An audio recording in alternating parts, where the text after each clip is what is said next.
سلام به همه دوستان همراه. امیدوار هستم که خوب و خوش و سلامت باشید. این ماجرا وقتی که فامیل فکر میکنند اروپا کارخانه چاپ پول است و سوسیال اروپا یعنی حقوق وزیر.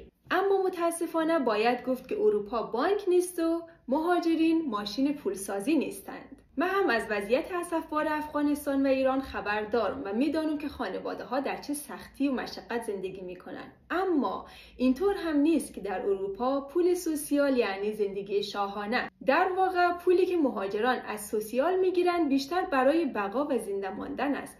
اما هستند جوانان و خانواده هایی که این پول را به سختی پس انداز می کنند و با خانواده هایشان کمک می کنند. اما باید بدانیم که واقعا تحت فشار هستند و گاهن زیر بار مسئولیت سنگین کمرشان خم میشه. داستان از اینجا شروع می کنیم که فرض بگیرید یک جوان یا یک خانواده با هزار زحمت خودشان از راه قاچاق به اروپا رساندند. هنوز وقتی که زبان نمیدانند، کار ندارند، اقامت نگرفتند و همچنان زندگی خود جمع و جور نکردند، باید منتظر تماس تلفنی از خانه باشند.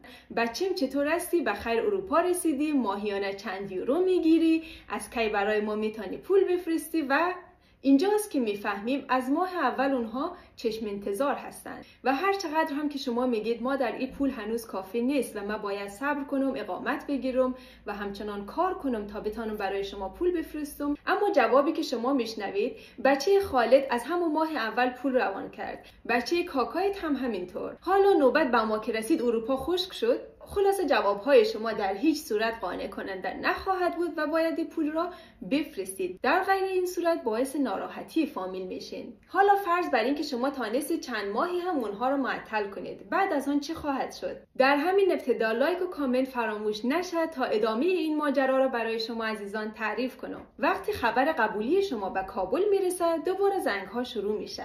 و اگر شما بگویید مادر من پول سوسیال میگیرم و کار نمیکنم و این پول فقط کفاف زندگی خود من میده، حتما گله و شکایت میشنوی که این بچه به خارج رفت و ما را فراموش کرد. وقتی هم که به کار و درآمد میرسید هنوز معاش نیامده، توقعات از قبل آمده.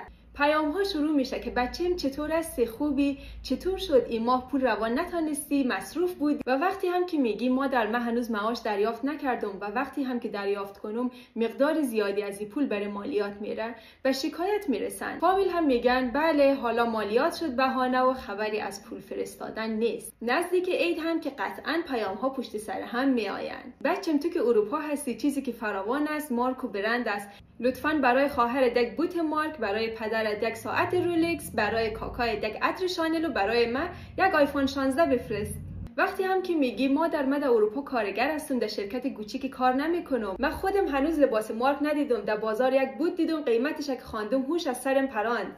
خلاصه باید با یک سختی فامیل را قانع کنی که برای عید منتظر مارک و برند نباشند و همچنان از دست شما ناراحت و دق نشن. حالا بعد از چندین سال نوبت دیدار خانواده میرسه. با صد زحمت پول تیکت هواپیما جور شده، شما قرار است که برای دیدن فامیل سفر کنید. بله بیشتر از خود شما منتظر چمدان‌های شما هستند. قبل از اینکه بپرسن چطور هستی، چه کار میکنی، زندگی چطور است، میگوین چمدان‌هایت باز کن ببینیم چی آوردی. لحظه حساس لحظه است که در چمدان باز میکنی و چند بسته شکلات و همچنان چند جور لباس ساده هست. فامیل با ناراحتی میگن ای چی است؟ چند سال است که اروپا رفتی؟ به جای آیفون 15 اینها رو آوردی؟ خلاصه با هزار خجالت و با شنیدن این حرفا که بچه خالد، بچه مامایت اروپا رفت و هر ماه هدایا و کادو و پول میفرستن از شما استقبال میشه. یکی از دوستان خودم که ازدواج هم کرده بعد از سالها ایران رفتن برایشان سخت است به خاطر توقع بالای خانواده ها در مورد هدایای مارک و برند که یکیشان آیفون 16 طلب داره، یکیشان کیف و لباس مارک و برند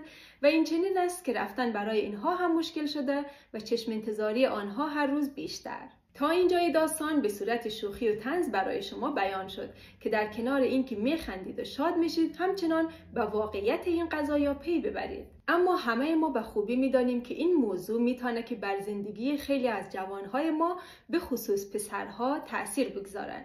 یعنی اونها زیر بار مسئولیت واقعا اینجا شانه هایشان کمرشان خم بشه و همچنان سختی های زیادی را متحمل بشن.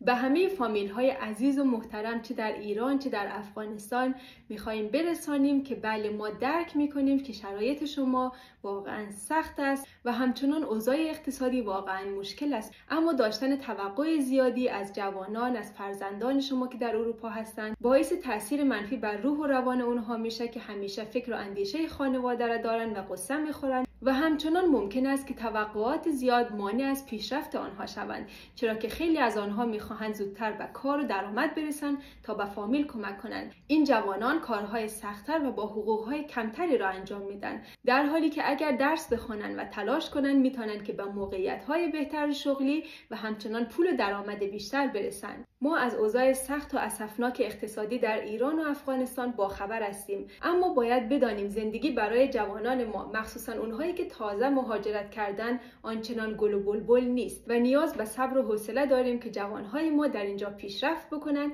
و به جای رسیده و کمک حال خانواده ها هم باشند.